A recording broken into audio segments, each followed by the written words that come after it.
आप सब पर सलामती हो।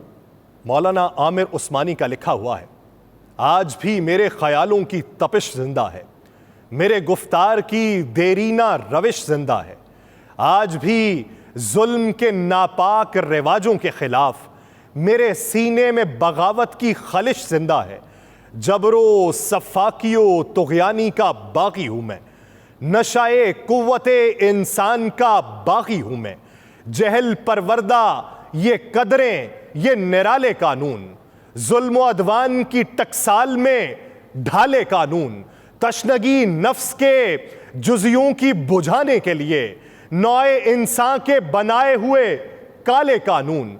ऐसे कानून से नफरत है, अदावत है मुझे, इनसे हर सांस में तहरीके बगावत है मुझे।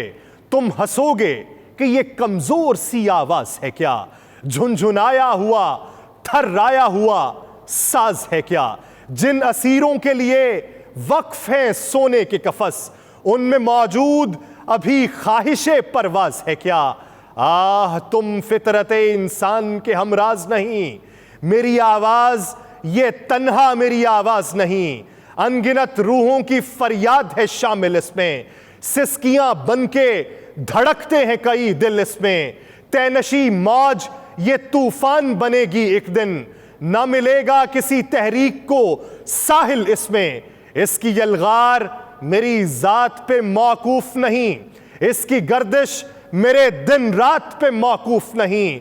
हंस तो सकते हो, गिरफ्तार तो कर सकते हो, खार रुस्वा सरे बाजार तो कर सकते हो। अपनी कहार खुदाई की नुमाइश के लिए मुझे नजरे रसनो दार तो कर सकते हो। तुम ही तुम कादिर मुतलिक हो, खुदा कुछ भी नहीं, जिसमें इंसान में दिमागों के सिवा कुछ भी नहीं। आह ये सच है कि हथियार के बलबूते पर आदमी नादरो चंगेज तो बन सकता है। जाहिरी कुव्वतो सतवत की फरावानी से लीननो हिटलरो अंग्रेज तो बन सकता है। सख्त दुश्वार है इंसान का मुकम्मल होना, हक व इंसाफ की बुनियाद पे अफजल होना। नाज़रीन, मैं हूं यासिर रशीद और आप मेरा व्लॉग देख रहे हैं। नाज़रीन, ये जो तवील नज़म आपको सुनाई है, ये तवील नज़म आर्टिफिशियल इंटेलिजेंस के जरिए मौलाना आमिर उस्मानी की लिखी हुई चेयरमैन पीटीआई की आवाज़ में सुनाई दी है। इस वक्त ये वीडियो यूट्यूब के ऊपर अपलोड है, जिसमें आपको चेयरमैन पीटीआई की आवाज़ सुनाई देगी। कप्तान की इस आवाज़ के अंदर ये तवील तरीन नज़म जो है उसको एक इनकलाब के तौर पे पेश किया जा रहा है। याद रहे कि आर्टिफिशियल इंटेलिजेंस के आने के बाद बेशुमार चीज़ें ऐसी हुई हैं जो हमारे गले पड़ी हैं, बेशुमार चीज़ें ऐसी हुई हैं जिसे तहरीक के तौर पर दिया गया लेकिन वो किसी की तज़हीक के तौर पर बयान हुई। ये नज़म पाकिस्तान की मौजूदा सूरत हाल की अक्कासी करती है। बिलाशुबा इस नज़म का एक एक मिसरा हर एक पाकिस्तानी की दिल की आवाज़ है, और वो जो किसी भी साजिश के खिलाफ उठ खड़ा हो, वो जो मुल्क की बेहतरी के लिए उठ खड़ा हो, उसके लिए ये नज़म जो है वो बतौर सबूत पेश की जा सकती है। लेकिन याद रहे कि आर्टिफिशियल इंटेलिजेंस से बहुत मोहतात रहना। व्लॉग का आगाज़ करता हूँ। मेरी 76वीं सालगिरह मंटो पार्क लाहौर में मनाने का फैसला हुआ, जिसे बरकी आलात और सब्ज सफ़ेद झंडियों से सजाया गया। सालगिरह का थीम सफ़ेद और सब्ज परचमी लिबास रखा गया। सो मैं भी उन्हीं दो रंगों में मलबूस हूँ और सब मुझे दादा पाकिस्तान कहकर बुलाते और मेरे साथ तस्वीर बनाकर खुशी महसूस कर रहे हैं। केक आ चुका है, लेकिन मेरी पोती बज़िद है कि जब तक उसकी दोस्तें ज़ैनब जिसने कसूर से और फरिश्ता जिसने इस्लामाबाद से आना था वो नहीं आ जाती, दादा आप केक नहीं काटेंगे। कुछ अहबाब जिन्हें मैं पहचानने से कासिर हूँ ना, और अचंभे की बात वो कि वो सबसे पहली नशिस्तों पर बराजमान है, जैसे मेरे कोई बहुत ही अजीज़ हो, वो भी परचमी लिबादे उड़े। ये वतन हमारा है, हम हैं पासबां इसके गा रहे हैं। सभी चेहरों से मेरे खैर खा दिखाई दे रहे हैं। घर के बाहर अनगिनत फ़कीरों और मस्कीनों की लाइन्स लगी हुई हैं जो फटे पुराने लिबासों में अपने बच्चों के लिए खाना मांग रहे हैं। लेकिन दूसरी तरफ बुलंद होते खुशहाल पाकिस्तान के नारों में उनकी आवाज़ें बमुश्किल सुनाई दे रही। ऐसे में अचानक पाक के एक जानिब से शोर उठता है। कुछ नौजवान रखवाले एक लड़की पर हमलावर होते हैं और उसके कपड़े तक नोच डालते हैं। सब अपने मोबाइल फोन्स उठाए, कैमरे खोले, उसकी तरफ भागते हैं और वाकये को कैमरे की आंख में कैद कर लेते हैं। मेरे पूरे वजूद से जैसे जान निकल गई हो। मैं एक कदम आगे न बढ़ सका। शायद खुद को बहुत बेबस और बूढ़ा महसूस कर रहा था। इतने में किसी ने आकर बताया कि ज़ैनब और फरिश्ता भी किसी दरिंदे के हाथों कत्ल हो चुकी हैं। तो मुझे अपना आप बर्फ़ का महसूस हुआ। केक वही पड़ा, हम सब का मुंह देख रहा था।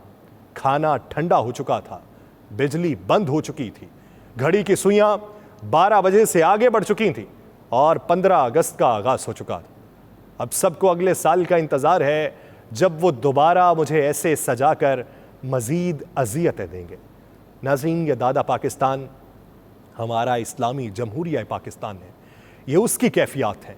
हम सब ये कहते हैं कि पाकिस्तान की बेहतरी के लिए हमको फैसला करना चाहिए। हम सब ये कहते हैं कि पाकिस्तान के अंदर हमने जितने पेचोखम देखे हैं, हमारी नज़रें बूढ़ी हो चुकी हैं। क्या किसी ने यह सोचा है कि पाकिस्तान के ऊपर क्या बीती है, पाकिस्तान के खदशात क्या हैं, पाकिस्तान के तहफ़्फ़ुज़ात क्या हैं, पाकिस्तान के जज्बात क्या हैं? अगर उन्हीं जज्बातों को ज़बा मिल जाए तो इस तरह के जज्बात होंगे। नाज़रीन, हम जानते हैं कि हमारे आबा ने क्या कुर्बानियाँ दी थी। मुसलमानान हिंद जब इकट्ठे हुए थे मंटो पार्क के अंदर, वहाँ पर एक करारदाद मंजूर की गई थी और उसे करारदाद लाहौर का नाम दिया गया था। वो करारदाद ये थी कि एक अलग मुल्क बन के रहेगा जिसका नाम पाकिस्तान होगा, जिसे हम पाकिस्तान कहकर बुलाते हैं। हिजरत करके लोग इधर को आए।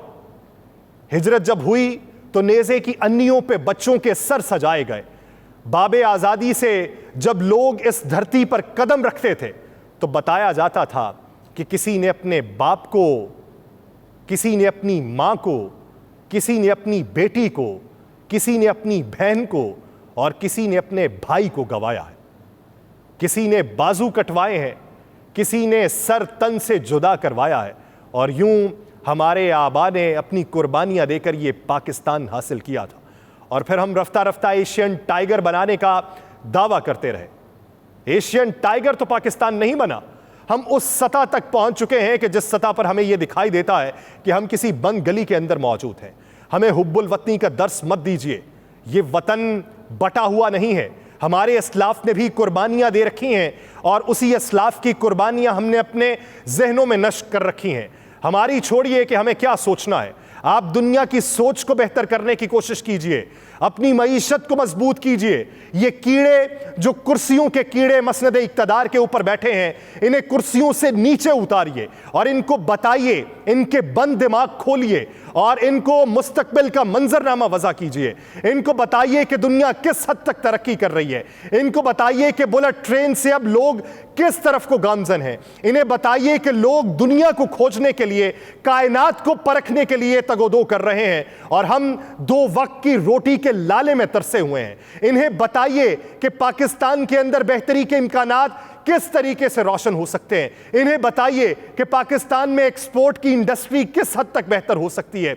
इन्हें बताइए कि तामीरात का शोबा कब बेहतर होगा जिससे मजदूर के बच्चे 2 वक्त की रोटी पेट भर के खा सकेंगे। इन्हें बताइए कि लोग अब भूख से आगे बढ़ चुके हैं। इन्हें बताइए कि जहन साजी करनी है तो उसके लिए इम्कानात किस हद तक रोशन करने हैं।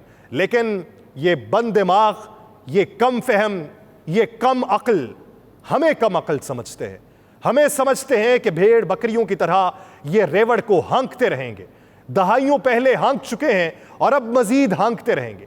अगर आज पाकिस्तान से बाहर जाने की कोई तगोदो रखता है तो इस वजह से नहीं कि उसको इस मट्टी से नफरत है, बल्कि इस वजह से कि वो आपसे नफरत करता है, बल्कि इस वजह से कि वो समझता है कि मसनद इक़्तिदार पे बैठे हुए लोग ज़बानी दावे कुछ और रखते हैं और जब मसनद इक़्तिदार के ऊपर बैठ जाते हैं तब इनका रहन सहन, इनकी बोलचाल, इनके दावे और इनकी आंखें यकसर तब्दील हो जाती हैं।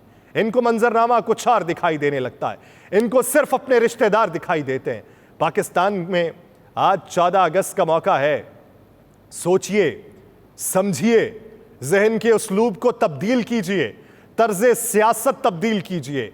पेट फाड़ने की रिवायत आप जो जन्म देना चाहते थे, आप गले मिलने पे आए, लेकिन इस वक्त अवाम का गला काट रहे हैं। आप खुद तो गले मिल लिए, लेकिन अवाम को इस हद तक मुतनफ़र कर दिया कि अवाम ये सोचते हैं कि बेहतर खाना नहीं खा सकते, अवाम ये सोचते हैं कि अपनी नस्लों को अच्छा नहीं पढ़ा सकते, अवाम ये सोचते हैं कि पाकिस्तान से बाहर जाना ही उनके लिए बेहतरी का सबब होगा। लेकिन जब अपने अहलो अयाल जो बाहर मुकीम हैं, जो ओवरसीज़ पाकिस्तानियों के नाम से जाने जाते हैं, उनसे पूछते हैं कि तुम्हारा हाल क्या है, वो कहते हैं बहुत बदतर है, बहुत मुश्किलात हैं, बहुत मुश्किल से कमाना पड़ता है। लेकिन ये याद रखो कि तुम लोगों से बदतर नहीं है। लोग इसी सोच को लेके रोज़ाना की बुनियाद के ऊपर 40,000 पासपोर्ट बनवाने के लिए लाइंस में लगे हुए हैं, पाकिस्तान से बाहर निकलना चाहते हैं। ये धरती किसी की मीरास नहीं है, किसी की जाती जागीर नहीं है। ये धरती हर उस पाकिस्तानी की है, हर उस शख्सियत की है जिसने यहां पर आंख खोली है। चाहे उसका मजहब कुछ भी हो, चाहे उसकी रंगत कोई भी हो, चाहे उसका इदारा कोई भी हो, चाहे उसकी बरादरी कोई भी हो, चाहे उसके बाप के नाम के साथ काकड़ लगता हो, खान लगता हो, शरीफ लगता हो, जरदारी लगता हो या फजलुर रहमान लगता हो ना भी हो, मिरासी का बच्चा हो और किसी कम हारी का बच्चा हो, किसी आम किसान का बच्चा हो, जितना पाकिस्तान आपका है उतना ही पाकिस्तान उसका है। जितनी हक़ खुद अरादियत आपकी है उतनी ही हक़ खुद अरादियत उनकी है। जितनी मिल्कियत आपकी है उतनी ही मिल्कियत उनकी है। ये सोच में बंटवारा जो आपने पैदा किया है, खुद को सुपीरियर और दूसरों को कमज़ोर तरीन समझने वालों, अपनी जहनीत में तब्दीली लाओ, वगरना आवाम जब आपको तब्दील करने के दर पे हो गए तो आपके लिए बहुत सी मुश्किलात पैदा हो जाएंगी। आपके लिए आंख उठा के चलना मुश्किल हो जाएगा, आपके लिए बेहतरी के असबाब ढूंढना मुश्किल हो जाएगा, आपके लिए आपके सर के ऊपर परेशानियां मुसल्लत हो जाएंगी और यही परेशानियां आपको मुस्तकबिल में तारीक लम्हों का मंजर दिखाई देंगी। मुझे दीजिए इजाज़त, अल्लाह ने के बाद।